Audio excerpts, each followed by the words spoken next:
o international guinen jomen seedo guerasi no gasa ko hewtura FC Barcelone e nde hitande ɗo no gasa ko hewtura FC Barcelone e o mercato ɗo wana yorɗo noon selon o site ɗo site mana noon kono mo moƴƴani moƴƴano info ji Barça ɗi o site ɗo kadi jama wolta si wona info ji Barça tum wo Dortmund ko ɓe yewtani Barça fi fort jama inde guerasi o international guinen jomen limama tum donc andi FC Barcelone fen ɓe activi moƴƴa noon fi ɗaɓɓugol 9 jo ɗum avant le 1er septembre même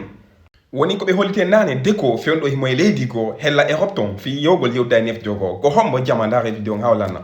yo gandu won ne bilan inde mi créé sen YouTube la famille mi créé no sen YouTube on depuis 15 jours ni mais ha joni ko hella 2000 abonnés jogi den ton e jama so timmi sa on fop la non dito yo abonné ko sen me YouTube e la famille parce que ne batara siga di vidéo ji do seedo guerasi Barça e ma guine ma interview ju di woni tata e pay ko men kono ko review ngol joueur ko ton di feƴƴata e la famille stay ka TikTok wonda ay yahay yalta ka TikTok ya ka YouTube la famille recherche ha CRC 224 info sport mari ton quelques vidéos ji go abonné nom active on cloche de notification e la famille stay ka Facebook o vidéo mon ndar do goldo mi partage on lien quoi son dari e ko commentaire ji tun o yatol lien son dibi wona bayon hakko sen men YouTube e la famille Real Madrid donc andi ko jango be fuɗɗoto jugol ko jango be utata saison mabɓe on ko la liga ton e la famille José Mourinho ko nani no uri ko conférence de presse d'avant match o arno donc e 6 ji buy concernant le jeu ben joueur tay aussi kadi yan jomande ko inimo compassion andi yon jomande hanki on interview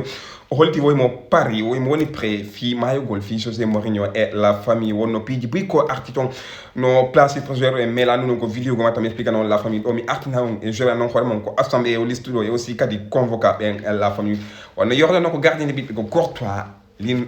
remplaçable e jama kan marketer lunin e mastre e jama ko défenseur ko Senting Alexander Arnold Konaté Cucurella kan mayo marketer do Carreras Rudiger Dumfries le nouveau arrivé kan mayo marketer do Mario Rivas e jama wana yordo non ko milieu terrain be ko Bellingham Camavinga Valverde Arda Güler Bernardo Silva Castro kan mayo marketer do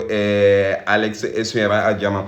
si e jama no yordo non ko attaque Vinicius Junior, Kylian Mbappé, SP, arbo question Prem Diaz kanyuma e Dian Jomandi o mo rentu no bawan ko be do convoca mais wana mi xoliro non ko fuddo woni absent ni buyno ton wana sen jetti o marketeur intrigue o convoca sen jetti Raul Asensio convoca sen jetti Militao o convoca Mendy convoca Peter Tchouaméni e Rodrigo be do convoca mais wana no bloisi ko dum hadde convoquer e la famille wana sen jetti Rodrigo yo ngani mo blessi no depuis ko nebi ni sen jetti Tchouaméni wana sen jetti Mendy dum non kay o halata ke kankadi yo ngandi e blessi no tampini mo e jara Militao e même chose e la famille Raul Asensio be no fono blessi e la famille ko dum hadi be convoquer mas on ko jango Real Madrid no mi xoliro non ko jango to saison mabbe on ko la liga ende hitande do e la famille jama joueur argentin be wannobe dega dum ko pironobe piritanobe ka match e Argentine Espagne landi dum ko final coupe du monde feddo do e la famille sanction ji din yalti en tout cas do sanction ji en tombe atata parce que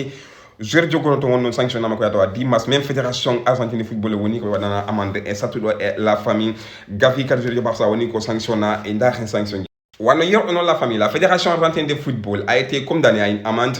de 321 000 pour des infractions commises lors de la finale de la Coupe du Monde et la famille. Comme Hindo sanction dit on a yordo non paradise on est ko jodi 10 mars on woni ko konana 10 mars plus 90 000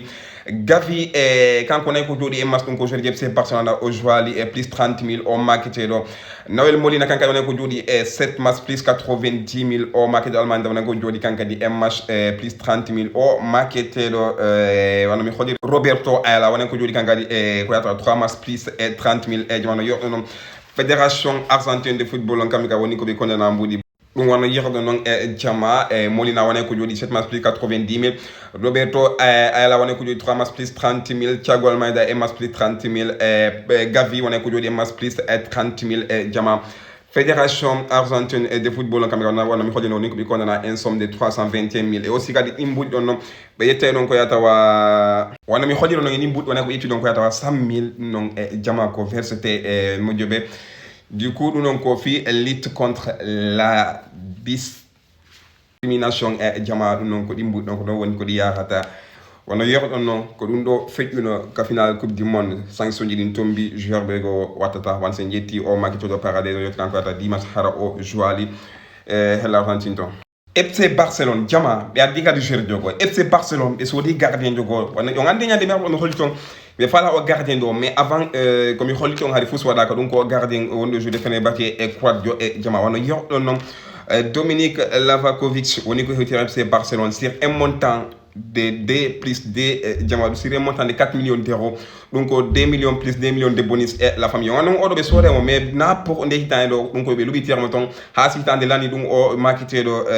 chestni o yehi après o arta on a donc e baw Jean Garcia et la famille c'est déjà fait. Here we go. Attendons un foji par sago parce qu'on a dit l'autre diamant on a eu un Savigno oui Manchester City a Tottenham pour un montant de 100 millions d'euros et diamant donc au brésilien maintenant vraiment Pep Guardiola on a quoi dimo diamant on y ko ibi Manchester City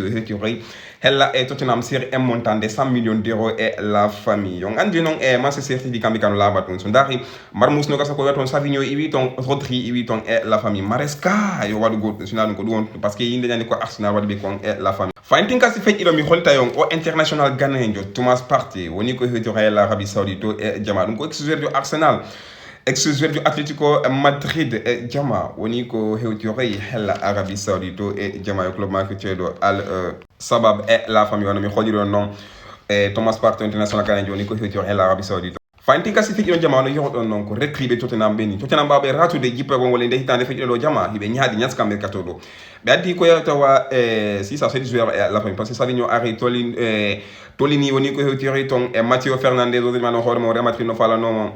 Robertson hewtiri ton Van de Beek hewtiri ton Marcus Sanusi woni ko hewtiri ton Martin kanka woni ko hewtiri ton jama vraiment kamikadi mercato mabbe on ko pette dum ko Tottenham o club man no hoore mo ratno jippe gol moyen 5 inde dans l'année do faintin kasi fe don jama mi holita on Juventus de Turin woni ko be résili contrat Artis Melo yo ande do ko nde hitande 2020 woni ko be sodo mo tungo FC Barcelone sur un montant de 80 millions d'euros mais jama gelaw yeton apportant be fausse sina nyamugol mbudi mabbe côté financier et côté jeu fausse apportant be jama woni ko be sedi woni ko be résili contrat ma ko après 6 ans donc Artis Melo international brésilien jojo ko do 30 ans et la famille fendo hima ba Paul Pogba fendo hima woni renini donc wala club et la famille ba hewtir ton jama yo ngandi won mi xodiri non fausse apportant be ton na côté financier na côté gili fo pay fos e jama gila hewtiri ton ko 80 millions bondi ko dum be resili contrat makko faynti yilju den côté FC Barcelone to nyama mi holita on e Rodri o fuddike entraînade hande Rodri on ati ko suntu yara Barça hande Rodri o fuddike préparade saison hande e la famille yordon non vraiment on ngaddi do ko rekti jama non hoore mon so blessali FC Barcelone dum andike dum do hande frappe jama ko den défend le but le woniri jama mi gonon dum holir tamo et aussi jouer ma kon et la famille donc jouer tactiquement jogiti on kanko tun mo jogiti jouer non hoore mon ko kanko tun jogiti on donc Rodri FC Barcelone e hawde kido be hebi do rekti jama non hoore mon ko du won ton mi manta Barça jama FC Barcelone fuddi ke yewti gol e entourage Hamza Abdel Karim mom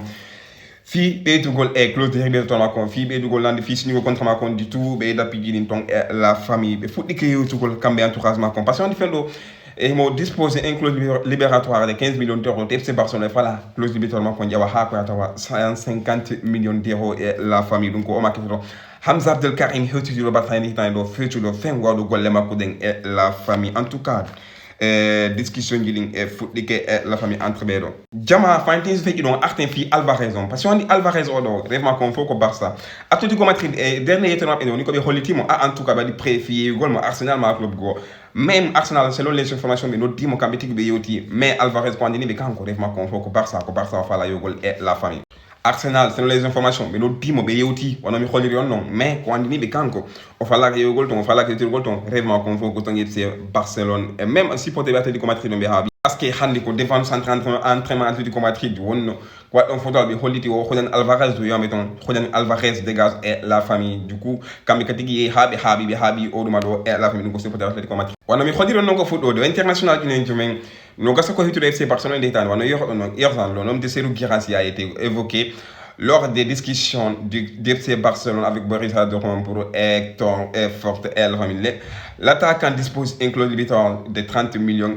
d'euros. Du coup, on a photo logo hangal partager wo deko fendo mo hela Lisbon to fi yow ci dugol o mak yo l'histoire internationale colombienne yo na mi xodiron de ñande be fala mo hela Sporting CP to jama ngo Sporting Club de Portugal